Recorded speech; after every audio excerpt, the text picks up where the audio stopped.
Invitational ban all around. So, two expected bans, I would say. Fizz seems a little unorthodox, but trust me, it's well worth it against Tabs. He's a great Fizz player.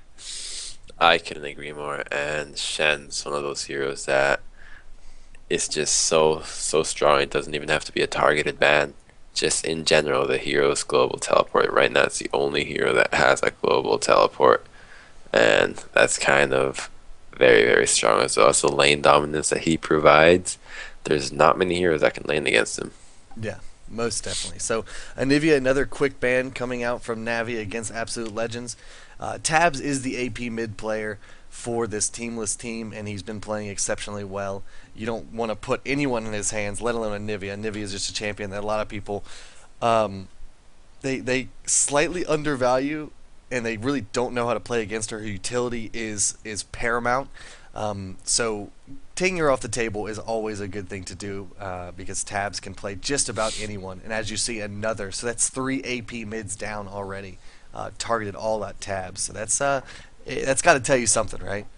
It looks like they're gonna focus tabs on the bans. They want to make sure that they can force him into playing what Navi wants him to play, and it looks like that's exactly what they're gonna do, even with a Karthus ban. So that's 4 ability power heroes banned in one game. So Yeah, that's pretty kind crazy. of giving the man some respect here. Well, let's see if the third ban is also an AP mid. Anivia and Ari, the second and third bans. Graves going to round out the fourth ban. Morgana, Karthus, and Nautilus banned out from Teamless. So that is now 5 AP mids off the table. So I mean, what you have left is I mean, Annie's still there, Cassiopeia, Brand, Galio. You know, there's really just a handful left of true AP mid champions. But we'll see what happens. Jax being the first pickup from Navi. People were saying in chat, give Jax to Navi, and it's an instant win. We'll see how that works out for them. I don't know if we'll see him in a jungler capacity or whether we'll see him in a top lane capacity, though. Navi used to plays top lane Jax quite a bit. They always pick it whenever they can, no matter what, because even if Jax loses lane, his late game is still one of the strongest heroes at that stage of the game, and that's basically what they rely on as well as providing a very strong Baron pressure. Jax can kill Baron in a matter of seconds, combined with another high damage hero, and that's one of the main reasons behind picking Jax, as well as being somewhat of an anti-carry, but killing only carries that rely on auto attacks. And then the picks from Urgot and Soraka coming out from Teamless. Urgot the best AD carry against Jax because he can build Frozen Heart and get really tanky. So good picks by AL, having already the bottom lane of Urgot Soraka. Yeah, you kind of mentioned Jax being an anti-AD carry essentially, but Urgot is also kind of an anti-AD carry. So we're going to see two anti-AD carries going against each other. But Navi is still going to be able to pick an AD carry. So I think they might have a slight advantage there. We'll have to see how the lane goes. Soraka and Urgot definitely a scary lane. The silence from Soraka is pretty pivotal if she can land it at good times. And, you know, she's able to sustain Urgot as much as possible as well. So not just a scary lane from Teamless. And Urgot, she's one of those champions that sees a whole lot of play on EU West. Like, he's such a popular champion over there. So, you know, it's expected to see. But Kog'Maw being picked up and Alistar from Navi right now. Kog'Maw, one of those champions, could be AP mid, could be AD bottom. We're going to have to see the rest of their picks before we actually can make that call. And then Alistar could be jungle, probably support. Is jungle Alistar a popular thing here on EU West? Jungle Alistar is very popular no matter where you put him. He has so much CC early on that he's very strong, gives the team a very good presence early on. But I don't think that's AP Kog'Maw, because AP Kog'Maw is a poke hero, and it's not a good idea to play a poke comp against Soraka, since no matter how much damage you do, she can just heal everybody on her team back up. And Cassiopeia and Nocturne picked up, so Oh, maybe oh, cycling. Rise. So Rise and Nocturne picked up. Now you told me an interesting fact last night about Nocturne. You want to share it with everyone again? Hmm. If you remember Which what you told one? me. I don't remember. You just told me how strong he is. That in the past few tournaments and whatnot Oh that you've yeah. seen, every time Nocturne is picked up by a team, they don't lose. Yeah, I have not seen a team lose with Nocturne in quite some time, so that may tell you something about the strength of him. And just from the gank, so every time he has ultimate, he's gonna be able to go to bottom lane and swap whoever. When Urgot swaps, whoever Yeah. gets swapped is gonna die. Same goes for middle lane, so that's how powerful he is. His damage output is enough to kill anybody by himself. Combine that with another hero, and you got yourself a kill gank. Yeah, that is definitely the play I believe we're going to see all the time at bottom. Whenever Urgot's hyperkinetic position reverser or whatever it is up, I think we're going to see a gank bottom with Nocturne's ultimate and Urgot's ultimate, and that's pretty much going to result in a kill. I don't really see it going any other way. You know, Kog'Maw looks like he is going to be taking that AD carry roll down bot. He's going to be able to flash away. Alistar's going to try to be able to protect his tiny little void friend, but I don't think it's going to work out with the distance that the Urgot's ultimate covers. It's gonna be really really bad for him. And then there's the fear from Nocturne that'll definitely land. It's just it's gonna be scary down bot. That's a little combination, the Urgot Nocturne, that you should be very very afraid of. Yorick potentially being the last pickup here from Teamless. In the meantime, Navi has rounded out their lineup with Lee Sin and Ziggs. Ziggs, I don't see a lot of him in NA, but EU West, they seem to love the little guy. Yeah, his poke is quite good, but he's somewhat of a high skill champion, so maybe that's the reason why. But I like Navi's team composition right now. They have a bit of early game provided by Alistar and Lee Sin, some early game pressure, and then their late game, Is brutal. Ziggs, Ziggs, Kog'Maw, and Jax. Those three heroes scale absurdly well into Yeah. the late game. Are going to be able to do massive amounts of damage. But same goes for Teamless with Rise and Yorick. Yeah, Rise Yorick, one of the most coveted combos. It's either him or Cassiopeia. So we'll see about that one. If Rise can carry. Yeah, Rise super good late game, and this is the Varus patch. This is the live realm. This isn't a tournament realm or anything. So this is the new patch where Rise was tweaked a little bit. I don't think like the AP ratio addition and kind of the mana ratio reduction was a nerf by any means. I think he's. Do you think he's still as strong as he was before? He is definitely still as strong as he was before, and some people say his damage was lowered, but that's not exactly true. His full combo, his damage is still the same.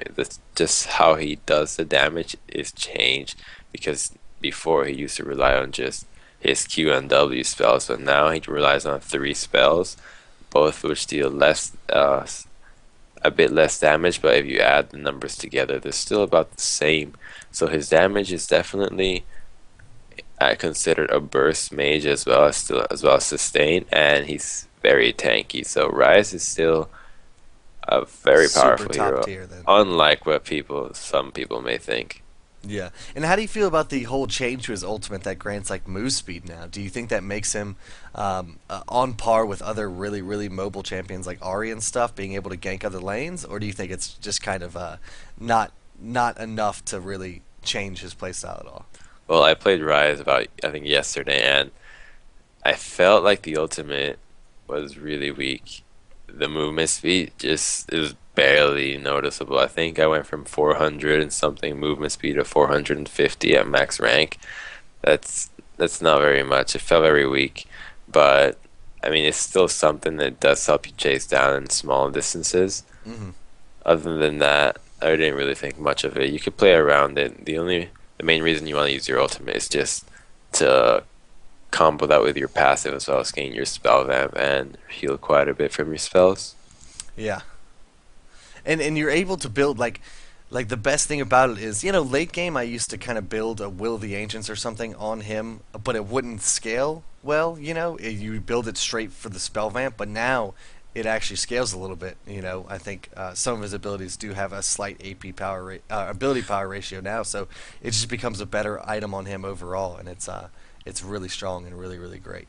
But we're going to be getting to this game in just a second. Navi versus Teamless. Navi's going to have Lee Sin, Ziggs, Cog, Jax, and Alistar, while Teamless is going to be running Yorick, Soraka, Ryze, Urgot, and Nocturne going to be in the jungle there. We're going to go to a quick commercial break, and then we'll be right back into this game one of Navi versus Teamless. Okay. Which is then I put 3 alarms. And you still pretty much slept in. I didn't hear any of them.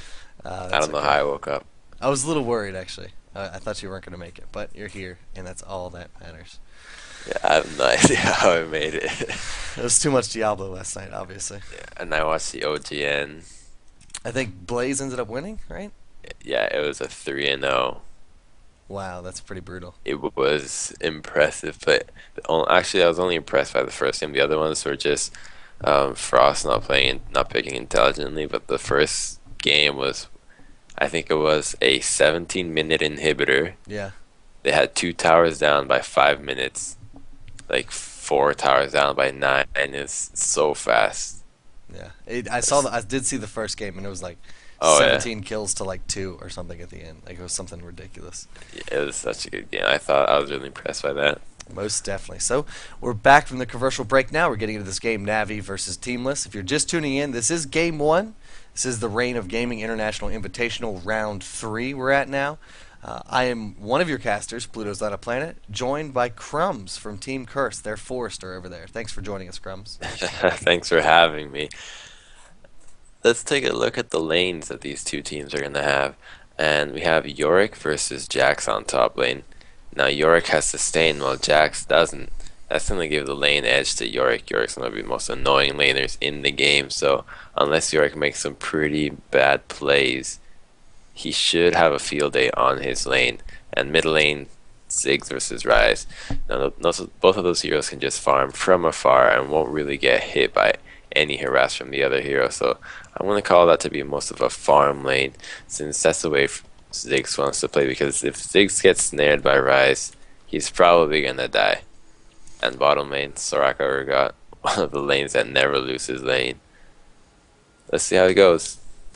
Yes, this will be fun. Yorick up top lane, like you said, he's such an absolute bully in lane that I'll be interested to see how it works out for them up there. I think he's going to have to severely misplay to really lose that lane to Jax. But I think early Jax might be able to burst him down a decent bit. Yorick gets exponentially more tanky and more sustained as he gets, like a Tear the Goddess and a Man Immune or a Spirit Visage or something like that. So we'll see what he builds into first, starting with Boots 3 pots, normal, standard stuff right there. Urgot decides to start a Doran's Blade because Soraka is his support, and she is a very, very sustainable support, so he feels safe going Doran's Blade to try to put out some extra damage with his Acid Hunter onto Kog'Maw, who is a naturally squishy champion. He's got 580 health right now and about 45 armor. So I believe that would mean he has a couple of those armor runes. We'll see if that is able to, if that gives him the chance to stay alive longer in lane, or if those Acid Hunters and Acid combo are going to do work from Urgot. With the Battlecast Urgot skin, one of my favorite skins. Yeah, the animations for that are pretty awesome, and the fact that you have rocket fingers is nothing to scoff at. Yeah, it's pretty fantastic. So right now, Nocturne's starting his Wolves, getting a good bit of help from his teammates. A nice little Soraka Astral Blessing will give him some armor, able to sustain a little bit better. I wonder if they're going to give him a good enough pull to do this Smiteless and maybe invade. Would you like to see him invade against Alistar at this point in time, or do you think that's not smart? He'd have to invade blue buff right now because Lee Sin starts red buff, so he's gonna have to walk quite a long ways. And because Lee Sin's starting red, right? So then Yeah. invading the red side of the jungle will really do nothing. But Lee Sin started with boots and with resonating strike and got almost no help, so he took a large amount of damage, and he's most likely gonna have to back before making any ganks, to be honest. Yeah, he is really, really low, and he didn't pick up Safeguard or Iron Will second, so he's going to be struggling just a little bit without the sustain from those abilities. In the meantime, Nocturne killing his Wraiths. So Nocturne has his blue buff moving to his red buff, but Nocturne so healthy. He's got almost 100% health right now. Those leashes, the smiteless blue pull was really, really good, so he's going to be able to use smite here on this red buff, and potentially, you think he's going to just go up for a top lane gank, or do you think he's just going to continue farming a little bit? Top lane is pushing right now in the favor of AL, so I don't see a reason why he would gank that. As well as Nocturne not starting with boots, he started with a cloth armor, so he's gonna be moving a bit slower than Jax because Jax does have boots. So ganking top, not the best option right now. He'll most likely go for a level 6 gank because having cloth armor and 5 potions really allows him to stay in the jungle for as long as he wants to, and a level 6 Nocturne gank is one of the most powerful ganks in the game. A great ward from Teamless. We'll spot this Alistar kind of roaming up bottom, so he's wasting a little bit of time here. They do ping that ward. They know it's there. It did just die because they placed it so early on in the game. But right now they know Kog'Maw is alone down bot, putting on a little bit of harass down there, but Alistar's coming out to help his friend right now. As far as CS is concerned, actually, let's go take a look up top. I don't want to miss this action up here. Both junglers coming out. Lee Sin and Nocturne are going to meet here. Let's see what happens. The Tempest and Cripple will come out. Jax decides to leap strike in. Lee Sin getting very, very low, but so is Nocturne. He will flash out of there, and Lee Sin flashing over the wall. Yorick is in hot pursuit, though. He needs one more ability to take down under the tower, and he does secure first blood onto Lee Sin. Rise was coming up just for good measure, just to try to help him out, but Jax just decides to go back and farm with Lee Sin dying under his own tower. That is a first blood in the favor of Teamless right now, so that was a good exchange for them, most definitely. That was a heavy outplaying by Teamless onto Navi because what happened was Nocturne was coming in around, and then instead of Jax maintaining his position, he actually wanted to counter gank and started to strife to the right. Instead of staying in his actual place, he was going to the right side and making it, and Yorick picked that up. He noticed, okay, Jax is going to the right side. There's something's definitely up. Oh, this is going to be a 2v1 situation up top. Lee Sin coming back in to try to get revenge for that last kill. It looks like they will potentially be able to take a double buff from Yorick's cold dead hands, putting that onto Jax. That's not something you want to see this early on. So Yorick's going to come back in the lane and have to fight against double buff Jax. He's going to need help from his Nocturne, you think? Yeah, he most definitely, especially once Jax hits level 6. So the buff trade, Yorick getting a bit cocky once getting the double buffs from the first blood. And as I was saying, that first blood was just outplaying because Jax basically let it know that there's something up in the bushes. So Yorick, instead of staying in his position as well, he went down as well to go for the counter gank, and got Lee Sin killed, giving the buffs to Yorick. But now the buffs are back in Navi's possession, and that's not good news for Yorick. Not at all, and they're completely refreshed, so he's going to have those for a few minutes. Looks like he's just going to push the lane and potentially go back here. No, he decides against it. He's going to stick around. Nope, there he goes, going back. Some pings going out bot lane from Navi, pinging the Soraka and the Urgot. Their lane is pushing pretty hard, so maybe you should, Lee Sin, you think he might come down here for a brush gank? Looks like he is going to, but right now they're too low to make anything happen. I think the lane's pushing, so they'd have to go for a tower dive. Yeah, this lane's pushing too hard. I don't think Lee Sin can pull this off. Oh, the flash and pummel from Alistar will get Soraka slightly out of position. The exhaust will lower her armor magic resist. She does go down to a few nice auto attacks. In the meantime, Nocturne is coming down bottom. This wouldn't be a good fight. I think he does need to get out of there. It would have been a 2-on-3, and Navi just a little bit more healthy than they would like to see. Well played by Navi right there. They targeted Soraka as soon as her armor debuff was down, so she did not have her actual W, which is her main healing spell. And that's exactly when they struck. Most definitely. Up top, Yorick and Jax putting on some trades to each other. Yorick does have his ultimate on himself. Jax is in hot pursuit, trying to take him down. Yorick decides to turn around and maybe fight this a little bit, but then his ultimate dies off and he decides against it. Right now, it looks like Teamless is just pinging Jax up here, just letting them know that he's slightly low, but Nocturne on the entire other side of the world, not able to follow up on that. Even with double buffs, Jax could not take down Yorick, so once those buffs are down, he's most likely going to lose lane to Yorick once again, so he's going to have to make the best out of it, and they just ran out, so yeah. he's not going to enjoy this lane for much longer.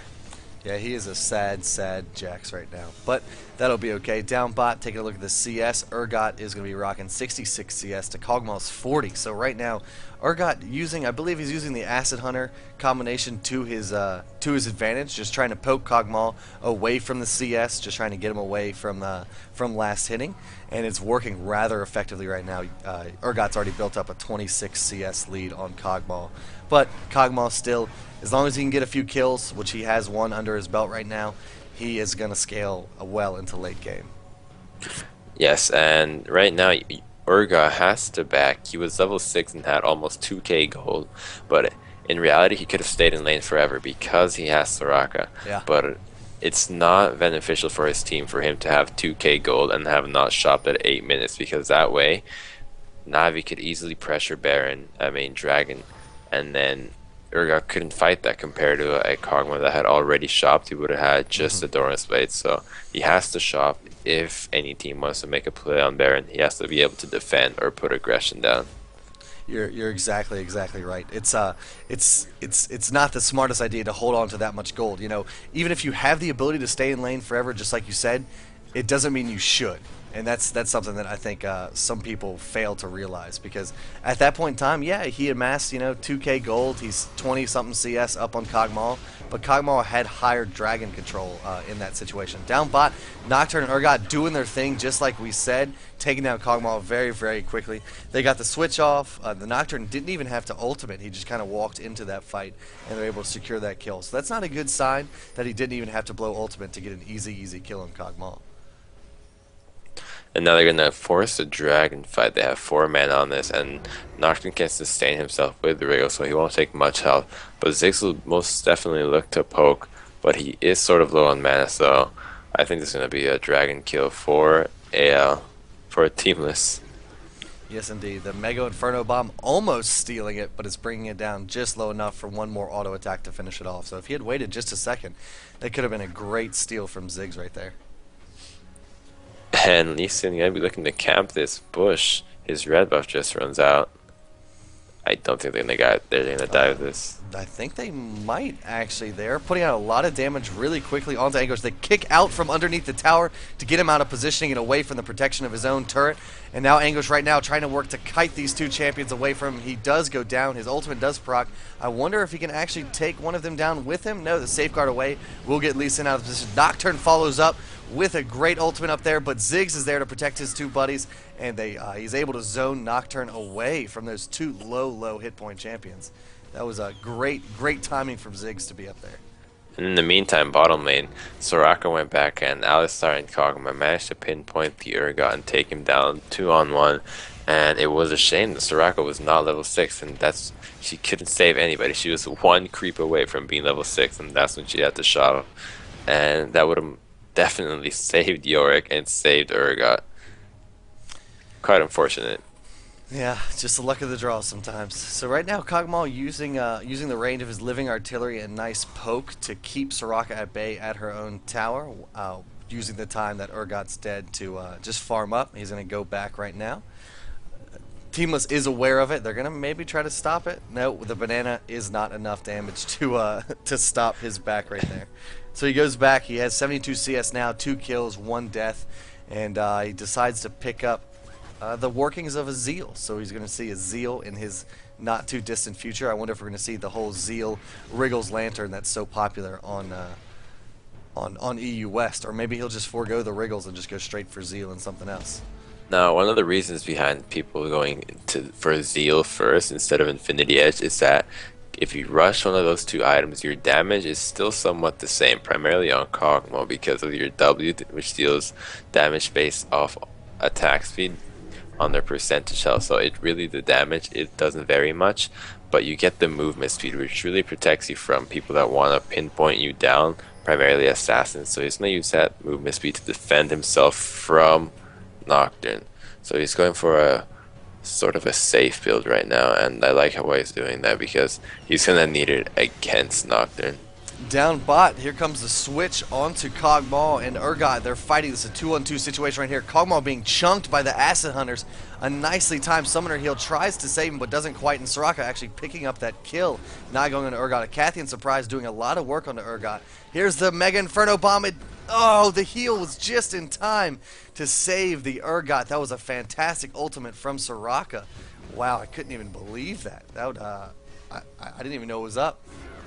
In the meantime, Rise doing a nice tower dive on Ziggs, going to take him down with a Rune Prison and an Overload, and now it looks like no chance for Alistar. He goes down in a 4-man tower dive down bot. But I think that was a Soraka heal that saved the Mega Inferno Bomb. I'm going to have to go back and look right now. It was Urgot Summoner here that saved him. It was Urgot Summoner, so he saved himself right there. That was just Yeah. so well timed, because that definitely would have been a dead Urgot. And meanwhile, something interesting. You see actually some aggression on top lane. Yeah, they are going to start trading auto attacks there, and I think in that situation, Jax does come out on top, but both players just getting very, very low. They seem to be evenly matched up there. Yorick does have a chain vest in the Tear of the Goddess that I'm sure he'll build into a Manamune. So he decides to get an early chain vest, a nice little defensive item. But Jax still is kind of a hybrid-ish champion. I don't quite know how much more damage he deals, like whether it's magic or physical. What does he do exactly? It's a mixture of both. All of his spells are magical damage, but they scale off of AD as well as AP. So you really need to build both types of damage, and he's going to get the kill on Yorick right there. Wow. A lot of burst potential coming out from Jax right there. But Rise is going to try to follow up on this. Lee Sin is there. However, I don't think that Rise knows about it. He's going to come onto this Jax. Jax decides to pop his Ghost. And now Rise in a sticky situation amidst 3 of Teamless of Navi's champions. Nocturne decides to go onto the Jax. A Leap Strike away, along with the Counter Strike, allows him to mitigate a lot of that damage. Rise does go down. And then let's see if Nocturne can pick up Ziggs with his Dustbringer, and Red Buff does get a kill right there. And he can't quite pick up that Jax. He's not smart to tower dive a Jax, so he think he's going to leave it be. I think he can tower dive this. You think he can do this? If he lands Dustbringer and he wants to gets so the fear bad. off, he can most likely dodge the stun on him. He should dive this. The fear and the flash for the shutdown picks up a nice sized bounty on the Jax. So that was an impressive tower dive right there. Didn't even really take a tower hit. Yeah, that's going to deny Jax quite a bit of experience. I thought it was very foolish of Jax to stay in that place because of how quickly he could have died to Nocturne, since he does have double buff. So red buff coupled with him rank 5 Dustbringer would take him down very quickly. He was apparently just a little overzealous and thought he could take down that Nocturne 1v1, but that Nocturne's showing him who's boss right now. Nocturne 3-0-3, Jax 3-1-0. As far as CS is concerned, Jax is 109 CS up top to Yorick 66. So that lane going, I would say, a little unexpectedly. But down bot, the flash coming out from Urgot to get him out of danger, leaving Soraka behind. There's nothing that Urgot could do down there. Ziggs did come up from behind kind of as a walking gank. And this might be an easy dragon for Navi. 3 of Teamless's members are in the mid and up top. So this is going to be an easy dragon pickup right here. But Navi's going to recognize that they can't contest that, so they're just going to exchange a dragon kill for a top turret. And that's exactly what they're going to do. They're going to take top turret for a dragon, which are sort of the same equivalent in terms of gold. But killing a tower does offer you a lot more map advantages for later in the game. So definitely look to trade a turret for a tower. That's only if Yorick can actually do something out of the laning phase, because after losing his tower, the tower he has to push, he's got to have to group up and do something as a team. So it really depends on what he's going to do now to determine if that exchange was worth it. Yes, indeed. And Dragon at that point was...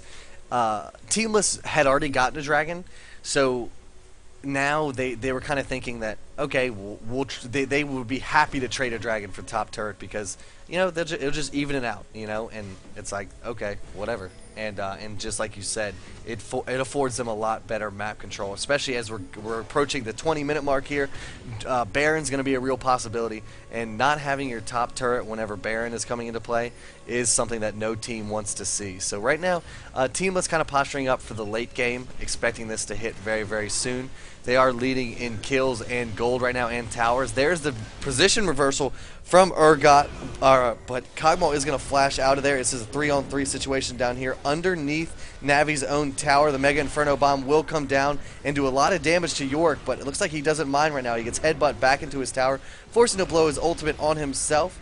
It looks like they kind of have split DPS here. Ziggs comes in and gets the kill on Yorick with a nice bouncing bomb. Now Ryze is in for the party. Looks like he's going to try to do a lot of damage under this tower, but he gets bursted down a lot, but the Soraka heal does save him. Between that and the Ignite, though, it didn't heal for too much, and they're able to take down Alistar underneath his own tower. Looks like Lee Sin and Ziggs are just going to have to give up this tower right now. So that was a 2-for-1 exchange in the favor of Teamless. Underneath their own tower. It's pretty crazy. Yeah, and I think maybe the 6 is into that. Hey, one more Acid Hunter. Oh, wow. So that satchel charge kind of boost to positioning did not help him at all. Nocturne doing some work up top against Jax, however. I may have to go back and watch that in just a second. Yeah, Jax again getting overconfident, not underestimating the damage that Nocturne can put out, and getting himself killed for it. Kathy, in surprise, not quite able to secure the kill onto Urgot. So that's Lee Sin and Kog'Maw down. So right now, not looking great for Navi. I will go back and watch that top lane kill real quickly, just so people can see it. Yeah, on top lane, Nocturne is actually one of the few auto-attacking heroes that can take down the Jax with ease because of his physical damage, ability to CC quite often, and to spell shield his abilities. If you didn't know, spell shield on Nocturne can block multiple abilities at the same time if those abilities are launched perfectly timed. So say Jax uses a Leaf Strike, Empower, his ultimate, and stun at the same time, Nocturne's spell shield could block all 4 of those spells at the same time. So it takes a bit of luck, but it can definitely be the commanding factor in any fight, and that's exactly what allowed him to pull through against Nocturne and against Jax in top lane. Yeah, it was just a 1v1 situation. Nocturne had a few creeps on his side to help him out, which definitely helped. But able to secure a Jax kill, literally 1v1. Something you probably don't want to see at this point in time if you're Navi. You want your Jax to be able to take just about anyone. Yeah, but I mean, it's still not late game. It's somewhat in the middle game, and that's expected since Nocturne had so many kills and was doing so well. But Jax should not have gone for that anyways. Up top, Yorick and Jax trading some more damage, but it looks like Jax is kind of coming out on top of those. Yorick is going to be building a Frozen Heart in addition to, let's see if Urgot is also going to be building a Frozen Heart. They both have Glacial Shrouds under their belt, so we're going to see potentially 2 Frozen Hearts up there. Anguish going to go down to Jax, and Jax falling really low at about 100 health. Is Soraka going to come up here and try to clean it up? Maybe? No, it looks like she's just going to try brush. That would have been great to see a 1v1 of Soraka versus 100 health Jax. I think I'd have to put my money on Jax, to be honest. Yeah, I would too. Down bot.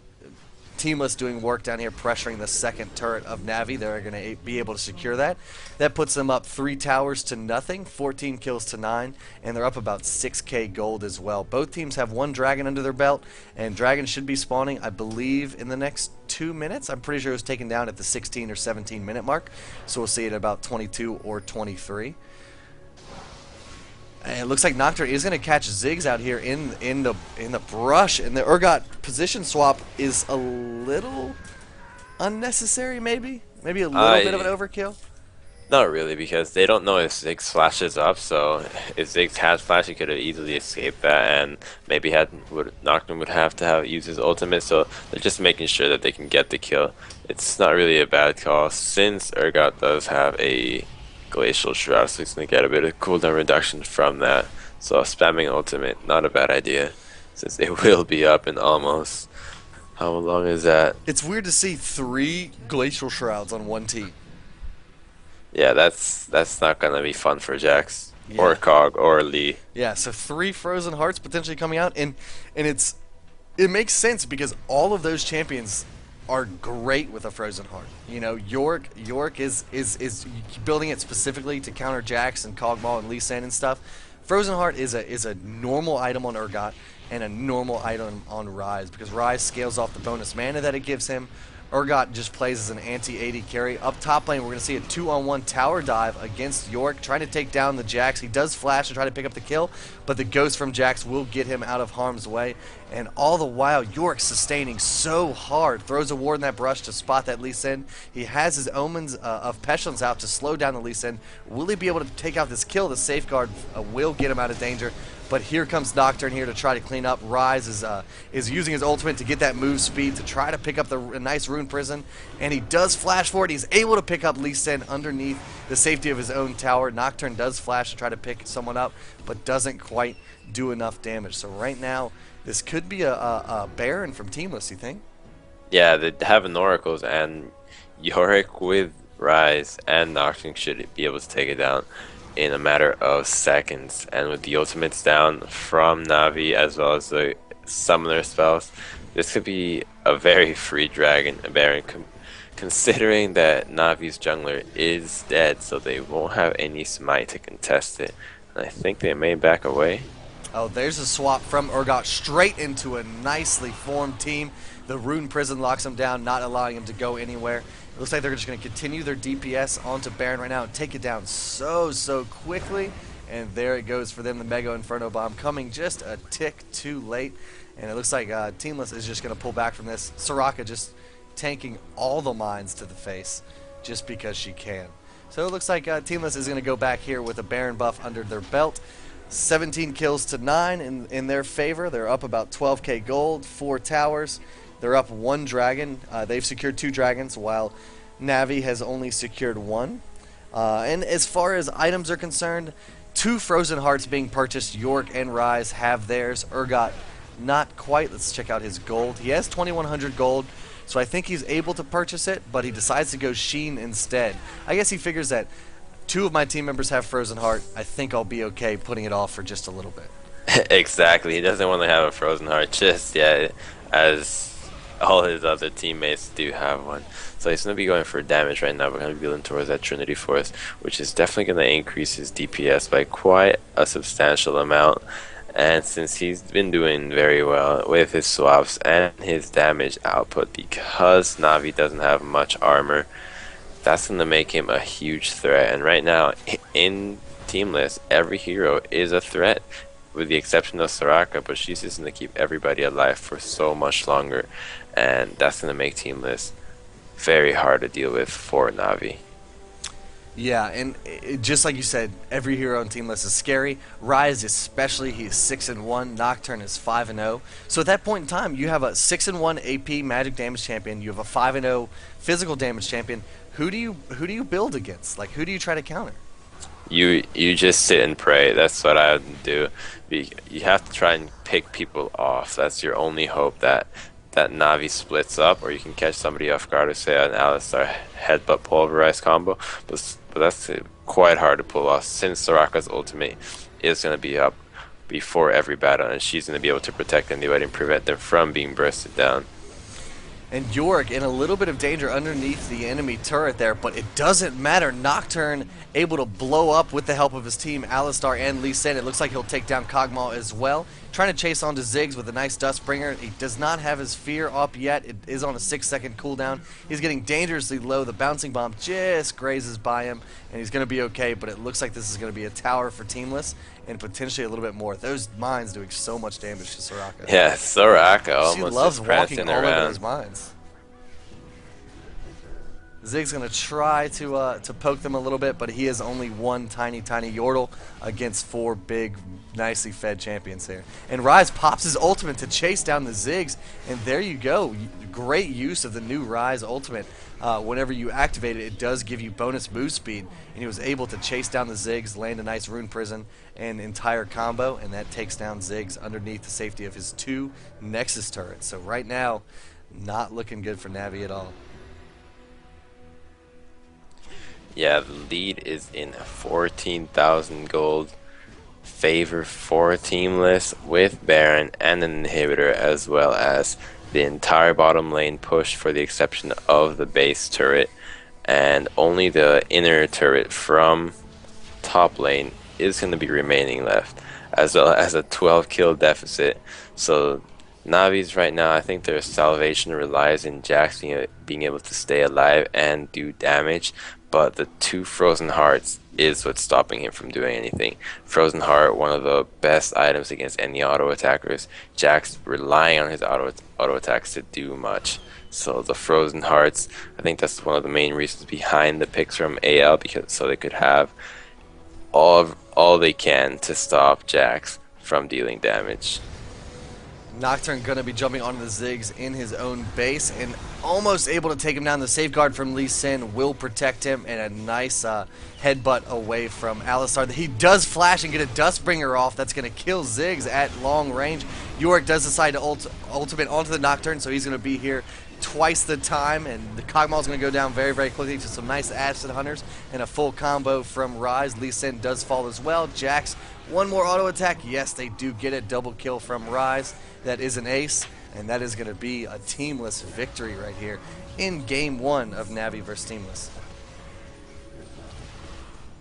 There we go. Yeah, and I felt like AL outpicked them severely, and that resulted in their victory right now because they had the ability to win every lane, and even though Yorick was behind by a bunch of CS and was able to be taken down by Jax quite many times in the lane, he still pushed the tower down and started roaming and made use of that. And the early roaming is what allowed them to transition to bottom lane and take those objectives, take Baron later on, and catch people off guard, which is really what snowballed the game, especially after when they caught the two people on top lane and managed to pull a Baron for themselves.